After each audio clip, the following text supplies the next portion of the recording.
He's a degenerate gambler. You are a smelly pirate hooker. And he's cheaper than oxygen. He's useless. But somehow, they make it work. Jeremy Greene, Tank Spencer. There's no holding back in the Sportsocracy. Presented by Ingles Supermarkets and Fred Anderson Nissan of Asheville. Welcome back into the Sportsocracy inside the Ingles studio on ESPN Asheville. 92.9 FM, 880 AM, and 1400. The Sportsocracy heard everywhere you go on the iHeartRadio app. And you can take us with you everywhere you go and see us as well with YouTube. Just go to thesportsocracy.com, click the live video link, subscribe to the channel, and that will get you into the chat with us here in the Sportsocracy. And it'll also get you all lined up with our team-by-team Draftmas content. As the NFL draft is approaching in just a little over a month, we got 3-round mock drafts going out team by team here over the coming days in the Sportsocracy, so you want to keep it tuned to us for all of that. And with it being Draftmas season, we're kicking off this hour with our first of the yearly top 13s. Jeremy is a very superstitious person. He has 13 tattoos on his body. At least half of them are the number 13. And so he gives us the top 13 prospects at each and every position, starting with the quarterbacks. Number one for me is exactly who it's been the entire time. Bryce Young. Bryce Young. As we do this on the YouTube channel, you will see the RAS, Relative Athletic Score, from RAS on the screen, and Bryce didn't do any of the working out things. I firmly believe he could run faster than a 4.6. I would say that's probably accurate. I think he's faster than that. I know he doesn't do it very often, but I'm not sure that that's not more Nick Saban than it was him. I'm not sure that can't be coached out of it. I cannot for the life of me. This is where I run into problems with Bryce Young. All right, yes, the size is a problem. Give me another problem he has. Is he inaccurate? No. Is he a bad deep ball thrower? No. He's probably the best one in this draft, which is funny because he doesn't have the biggest arm in this draft. Mobile? Oh, 100%. Oh, yeah. He does all those things. So if you take the size out of it, in a league where we have said a bajillion times it's getting smaller, it's getting faster, and quarterbacks get hit less. Is he a better or worse prospect than Kyler Murray? Better, not close. Better, not close. That's the one you're always going to be attached to because you were same size as him at the combine, but he was 2 pounds heavier. Okay. But Kyler Murray gets hurt. Well, Kyler Murray got hurt in a non-contact. Right. Was that due to his size? No.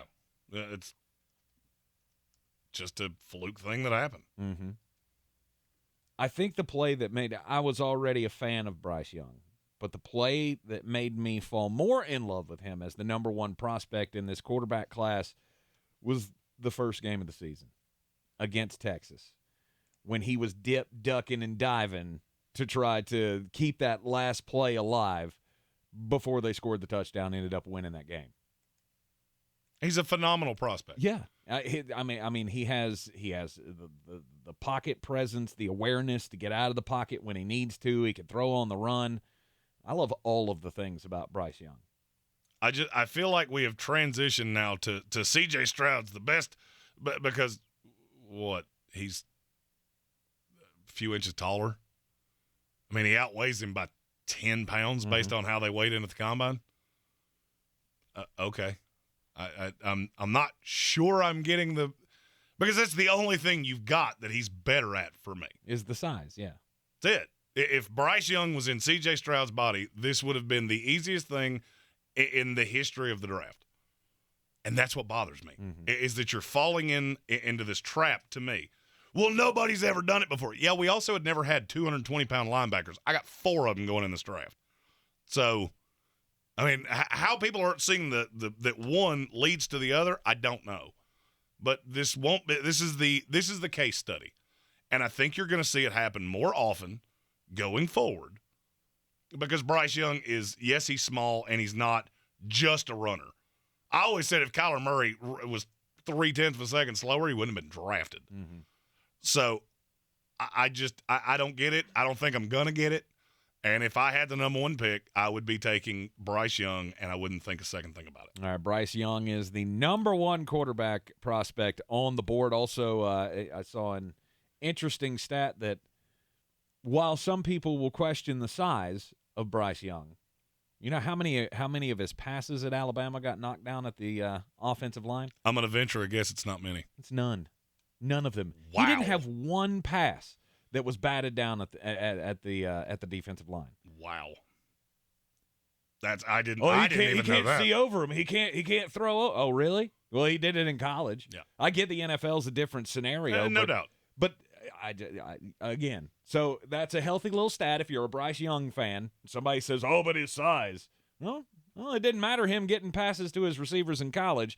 It might be a little more difficult, obviously, in the NFL level, but here he is. The number 1 prospect in the 2023 class among quarterbacks is Bryce Young, which means number 2 has to be C.J. Stroud. Correct.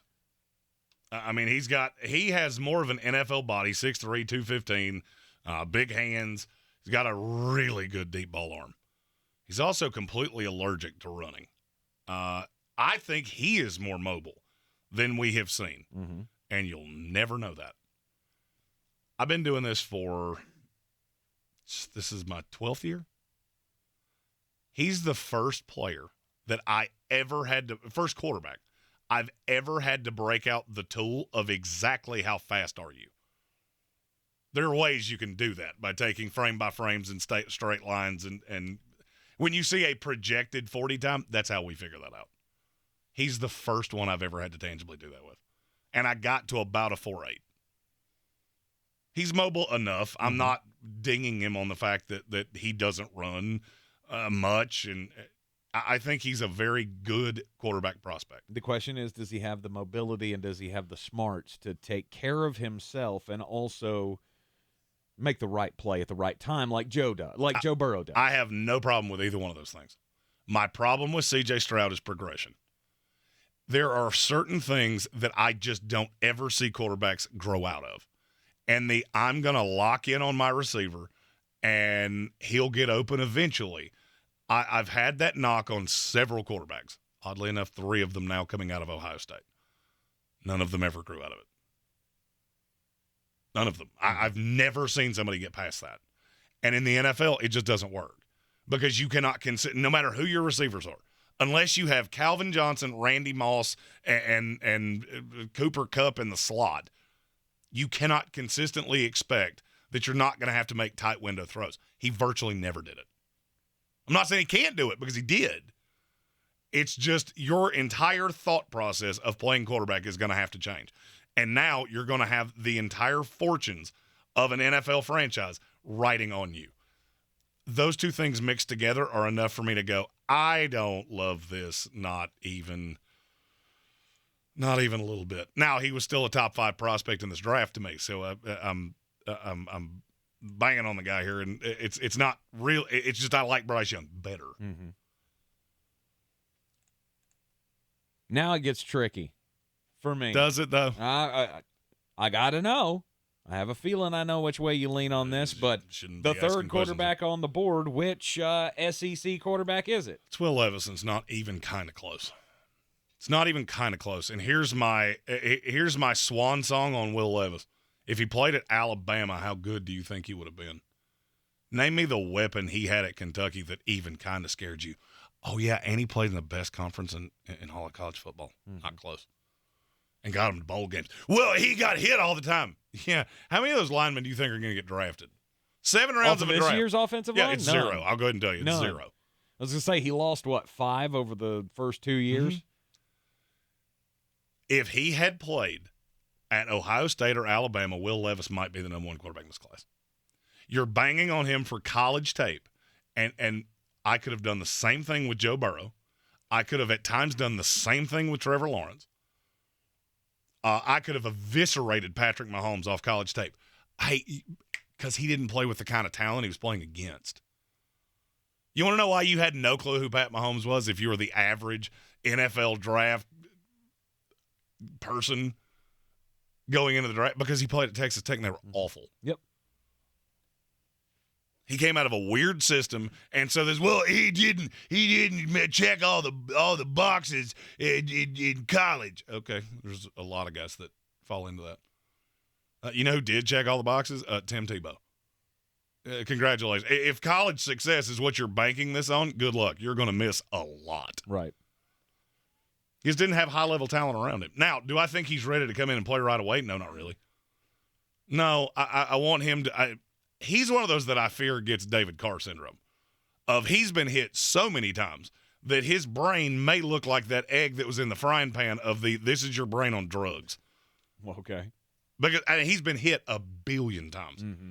Had several injury issues, but he's a big, thick kid with the biggest arm I've ever seen. A lot of people like to draw the comparison between him and Josh Allen. Is that too much? Is that too far? It depends on what you're asking me. In terms of the system he can go into, I would, if I was going schematically, what system would fit Will Levis the best? It would be exactly what Josh Allen does with the Buffalo Bills. That's the reason I was so tied to him with Carolina when I thought Ken Dorsey was going to be the next coach. Because all I have to do is take the exact same system. Now, are they the same player? No. They have equivalently large arms. Will Levis is slightly more accurate than Allen was coming out. I would say he's a little bit less of a runner, but not by much. So Will Levis is your third quarterback in the 2023 NFL draft class. Now, as I said earlier in the show, the difference between C.J. Stroud and Bryce Young is less than the difference between C.J. Stroud and Will Levis. Mm-hmm. Now's when we fall off a cliff because I don't like this next guy really at all. And it just kind of shows how much I don't like this class as you get deeper. It's Anthony Richardson. He has a perfect 10 RAS score. Mm-hmm. He's the most athletic quarterback that has ever come into the NFL. Now, take his athleticism away. What does he do well? Consistently. I mean, he's got a big arm. He can chuck it. He does, but you have to look at where that comes from. When you saw the big arm happen, it's because nobody came close to him. Mm-hmm. And he was set back in a 5 to 7 step drop and had a receiver that just was absolutely wide open. Yep. Because, yes, he does have a big arm. He has a big arm when everything goes perfectly hunky-dunky. I heard Dan Orlovsky say something about he's not inaccurate. Are you on drugs? I mean, because that's the only way you watched the same tape I did and came to that conclusion. He's horribly inaccurate. His footwork is awful. That being said, I've been wrong about Jalen Hurts. I've been wrong about a lot of mobile quarterbacks because we're to a point that you do have Jalen Hurts that can run the ball 14 times a game. And it is a dynamic part of your offense that is really hard to stop. I think he can do that part. What I'm not sure of is with the throwing motion, with the inaccuracies, I could see him coming into the league if he had to play in his first year and challenging Jameis Winston's 30 interceptions in his rookie year. That's how unbelievably inaccurate he is at times. Because an open receiver in college football and an open receiver in the NFL are patently different. Mm-hmm. And he played for more than this, but in one, I've gone pillar to post on his last year at Florida. I saw him make 2 tight window throws the entire season, and one of them should have been picked off. It went right through the defender's hands and landed in, I think it was Justin Shorter's. Every draft season, much like Jeremy and his bend that he talks about with offensive linemen and such, willing blockers with tight ends, you always hear the phrase or the discussion come up with quarterbacks of when you get to the NFL, not only should you be able to hit the open guy, but you got to throw that wide receiver open or that tight end open. He has the arm to do that. Just the motion is so bad. It's so elongated. But that's what I'm saying. The accuracy as well. He doesn't have – I don't know that he has that ability. Bob Brown in our YouTube comment said, here's the issue with Levis versus Richardson, and he gave their stats against Vanderbilt. Okay, here's what that doesn't say. Kentucky's defense against Florida is pretty close. Florida has 3 offensive linemen that will get drafted in the next 2 years. Kentucky has 0. Florida had 2 receivers that will get drafted in the next 2 years. Kentucky had 0. Will Levis was also in a new system that did not fit him with somebody that did not recruit him. And he fit in it like I would fit into a dress. Go back and watch the tape from the year before when he was comfortable with legitimate weapons and tell me you'd like Anthony Richardson better than him. Mm-hmm. If you do it, fine. I'm going to tell you I disagree vehemently, and I think you're horribly wrong. But this is one of those times, and I've had a few of these quarterbacks over the years, of Pat Mahomes was one of them. You will find out in very short order. Because in the right system, and I'm afraid Will Levis is going to fall, Will Levis will be really good.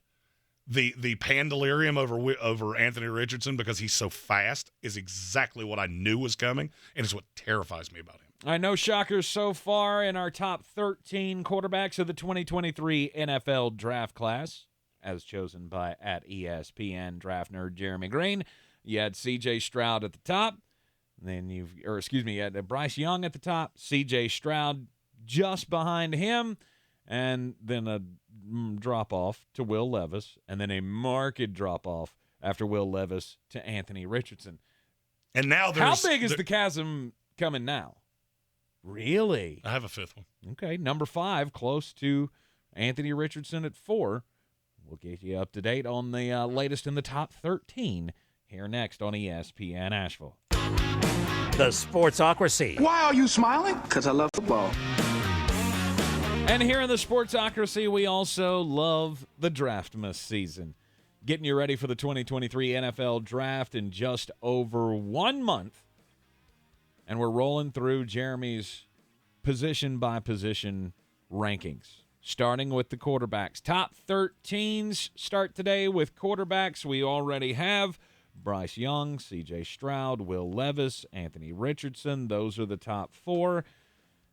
Now, to me, there should be a chasm here. But There's Jeremy not. says there's a quarterback that's really close to Anthony Richardson. There's not a chasm here. At number 5. It's Tanner McKee. Okay. I don't. So here's where I fall in with Anthony Richardson. All right, so we talk about his intangibles and all of the big arm and all of these things that you're projecting because you've never seen them. I say the exact same thing about Tanner McKee. He has an NFL arm, for sure. NFL body. 6'6", 230. To me, he's a much bigger version of Davis Mills with a better arm. I know that's not a ringing endorsement, but that should tell you what I think about Anthony Richardson. Mm-hmm. To me, he's 5, and the difference, we've been talking about the difference between each of them, I would say Tanner McKee is closer to Anthony Richardson than any of the 3 ahead of him or to the one in front of them. Okay. I don't think it's a drop off a cliff. Now, the thing that bothers me is that he doesn't process the field as quickly as the guys in front of him. Needs to work on touch. Because when he's left alone, he does the same thing Anthony Richardson does.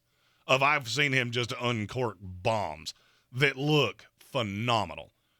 The problem is I also see him throw a ball over a running back's head pretty often. Those two are very much in the same vein to me.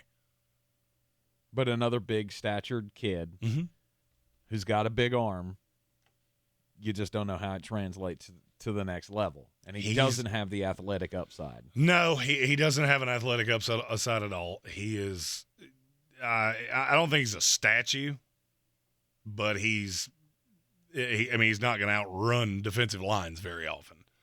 He's also a little bit older of a kid. Mm-hmm. He's 23 years old. So, I like Tanner McKee, and I think he will be a nice addition for a team. And I think he goes in day 2. There are 2 quarterbacks that I see going in day 2. I don't know that he ever projects to be more than I think he'd be a really good backup and could start in a pinch. I don't know that there's a projection that I can be rosier than that. Okay. But in the right situation, you never know. At number 6. Hendon Hooker. out of Tennessee. Another kid that's older.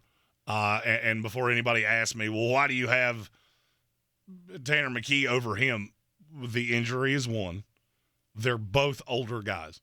The thing that scares me about Hendon Hooker is I never had him this high until he was 2 years older than everybody was playing against. Mm-hmm. In a gimmicky offense at Tennessee. That's not a shot at Tennessee. If you were a fan of our draft coverage last year, you will know this as the Kenny Pickett rule. Yes. I don't like when guys all of a sudden look like NFL quarterbacks because they're – I mean, you're a grown man at 23 years old. And you're playing against 18, 19-year-old kids. Plus, you were in that gimmicky system. I'm not saying he's not a – I think he projects as a backup in the league as well. And I would love him as a backup to Lamar or another of these running quarterbacks because then I have a guy that can come in and do the same things, just not as well. I'm just not sure that there's an upside where he's going to be better than that. I mean, I know I've had some people say they think he can be a starter in the league. I don't see that. The body's fine. I think athletically he's fine. So he's not the diamond in the rough that some people make him out to be of, oh, we don't have to take the risk on a first-round quarterback. No. We can wait till the late second, third round sometime and get Hendon Hooker and be just fine. No, I don't. I don't see that personally. I see a really good backup in a system with a running quarterback. But and he's not as mobile as you think he is. He's just – I've seen him – he does more with less in terms of mobility because I would say in a straight foot race he would lose to every quarterback I've said so far. Really? I think they're all faster than him. Even Tanner? Yes. I think in a foot race he would lose to all of them. But he was in a wide-open system, and he made three receivers look really, really good. Mm-hmm. So you get him into a spread-out offense like that, and he can do things. I don't see starter at all. I think one of the things that concerns me about him and his upside is that I didn't feel like he was this kind of prospect at Virginia Tech. No, not at all. And then when he goes to Tennessee and he's got Cedric Tillman and Jalen Hyatt to throw to, oh, look, now he's a superstar. I didn't have a draftable grade on him coming into the year.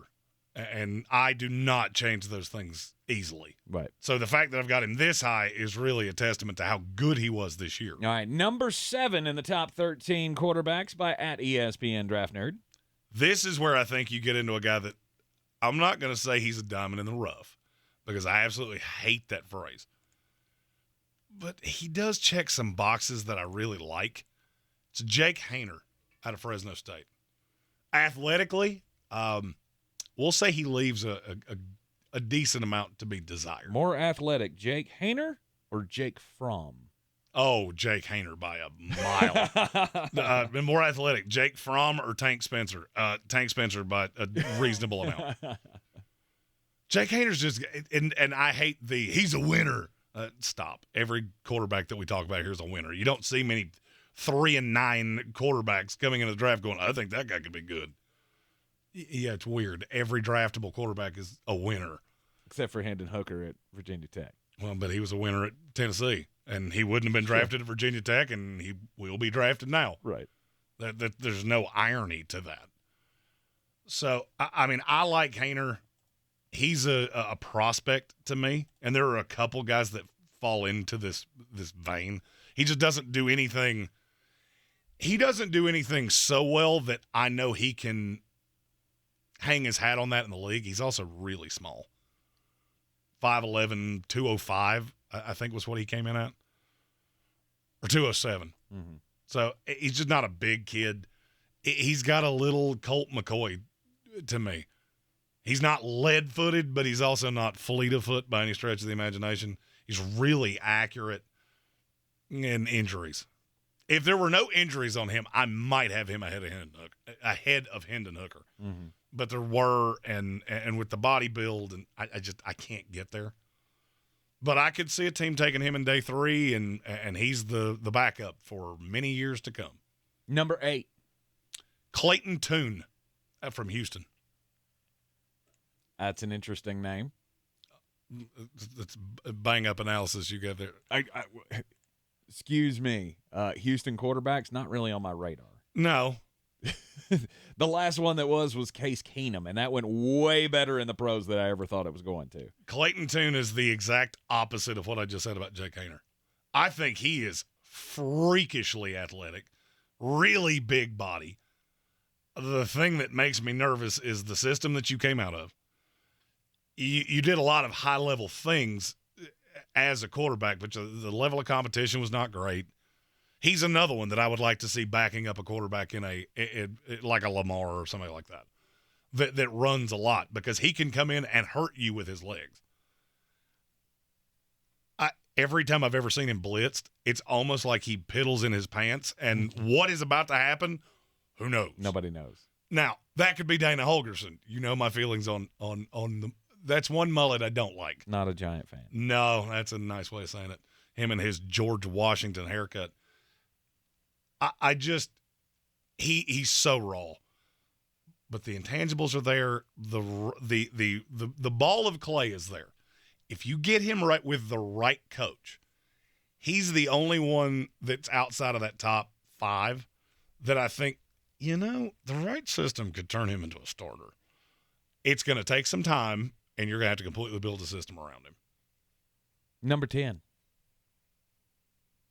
We'll give you up next right here in the Sportsocracy. I didn't realize we were running that close up on the bottom of the hour here.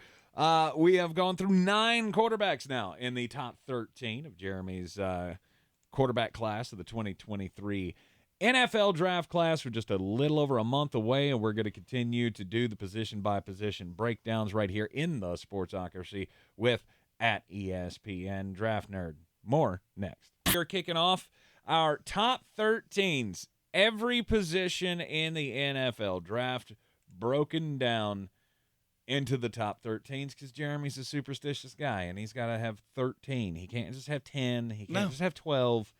He's got to be it's my thing. Bougie and go top 13. So we're going through the top 13 quarterbacks of the 2023 NFL draft class. That was an inadvertent bell, but it worked. To recap for you, we started Bryce Young is 1, C.J. Stroud 2, Will Levis, Anthony Richardson, and Tanner McKee round out the top 5. Then, as Jeremy said, a marked drop-off after that to Hendon Hooker at 6, Jake Haener at 7. Clayton Tune out of Stanford was the number 8 quarterback. So who comes in at number 9? Dorian Thompson-Robinson, UCLA. But I thought you hated him. No, I hate his arm. He has a very mundane arm. But could he back up Jalen Hurts? Absolutely. Because he's very athletic. Mm-hmm. I don't love the body. He's 6'1", 205, but he's very fast. He's a good runner, makes good decisions. If you could combine Dorian Thompson-Robinson and Anthony Richardson to one person, they'd be the greatest quarterback that ever lived. They'd be Patrick Mahomes. Correct. And then some, because they'd be faster. Dorian Thompson-Robinson makes the right decision practically every time. The mechanics are good. The problem is he has a noodle arm. It is not an NFL level arm. Everything else about him works. And I don't necessarily know that there's anything you can do about that. But if you gave him Anthony Richardson's arm, future Hall of Famer, because I like every intangible about him, and I think he will be a good backup in the NFL. Probably a developmental 3 for a year, and then slides into a backup role a year or 2 from now. Interesting. All right. Yeah, the backside of this quarterback class, I mean, you're going to see your quarterback from Georgia before this is all said and done, which should tell you everything you need to know.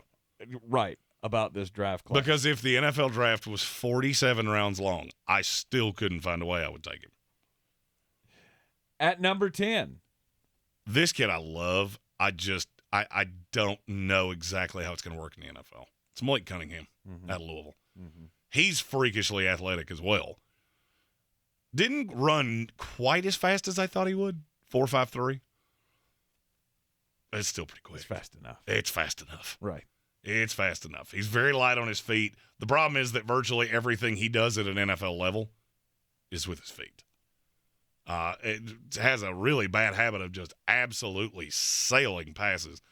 And you know how I said that thing about Justin Fields with Chicago, that if his first read was covered, he would just take off and run? Mm-hmm. Malik Cunningham sometimes didn't wait to see if his first receiver was covered. He would look at him He didn't. The defender didn't fall down, and he just took off. Well, I mean, he played for Louisville, so he knew the chances were he's not going to have an open receiver. Well, I mean, and the thing is that the arm it's good, but he's small like Bryce Young, and all of those things kind of play against him, which is why I have him. I think he will go somewhere in the late fifth, early sixth round range. These are the 13 quarterbacks I have getting drafted. I do not have another draftable quarterback outside of the ones that we're going to talk about here. Okay. Number 11. Oh, hit the wrong button. Aiden O'Connell from Purdue. This is another guy that, in terms of body frame, you're doing stuff. There are a lot of people that do what I do that like him way better than I do. There was never a time he could do some things that would elicit a, wow, that was a great outcome. I never went, man, that's the best throw I've seen today. Ever. Never happened, not one time with all the tape I've ever watched from him. He's got a good zip, but there's no high-level NFL throws. And the decision-making at times is just genuinely god-awful. Mm-hmm. That was what I always – the people that like him, it's that he's a winner, and he found ways to bring them back from deficits. You're forgetting after the comma, he was the reason they were behind 9 times out of 10. Because he'd throw a god-awful interception inside their own 30, and now you've put me in a bad shape. Okay, it's great that you can get me out of it, but I don't really see much of an NFL quarterback there. He's a practice squad level guy for me. Okay. So number 12. Jaron Hall, BYU. I'm shocked we didn't hear this name earlier. Okay, so why are you shocked that we didn't hear his name earlier? Because when I usually see prognosticators and people who evaluate talent like you do, he's normally in that Hendon Hooker, Tanner McKee, Jake Haener area rather than being just barely draftable. So he's going to be 25 when the draft happens. That's old. That's number one that just terrifies me before I even turn the tape on. He's got a nice deep ball arm. He knows one speed.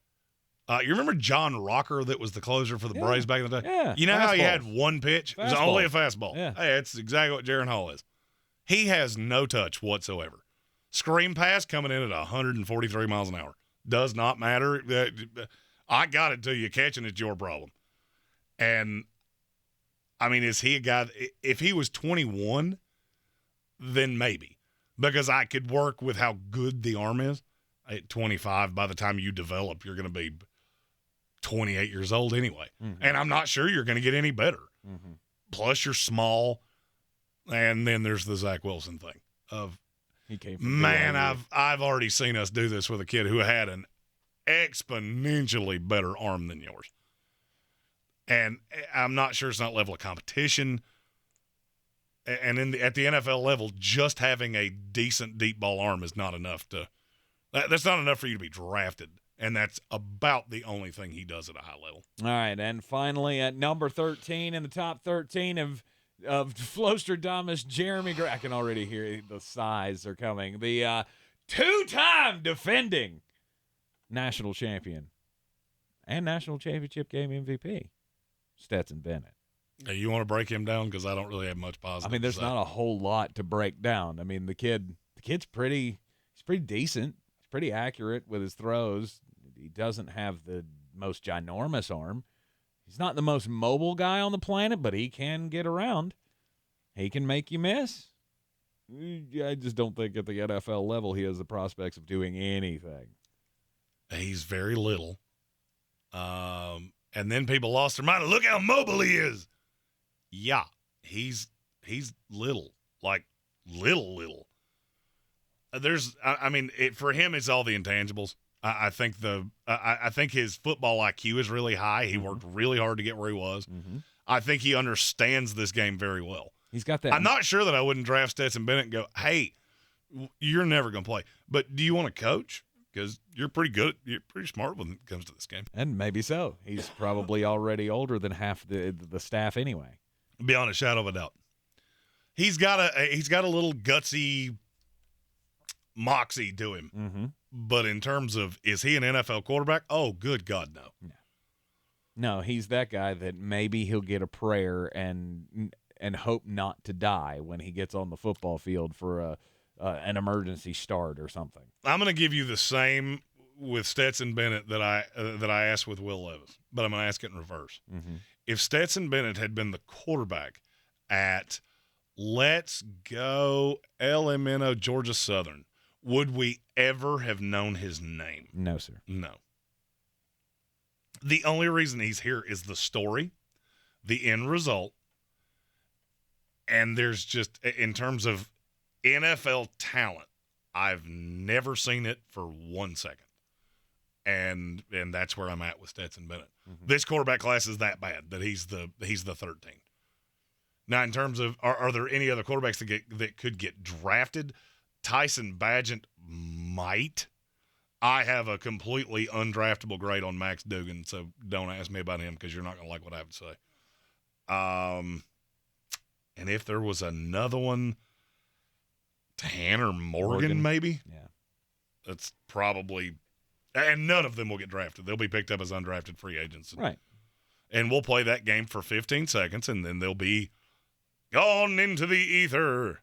You are in the Sportsocracy. This is ESPN Asheville. And, of course, you can see the Sportsocracy everywhere on YouTube. Your top 13 quarterbacks for the 2023 NFL Draft. As I said, we'll be doing position-by-position rankings throughout the draftmas season.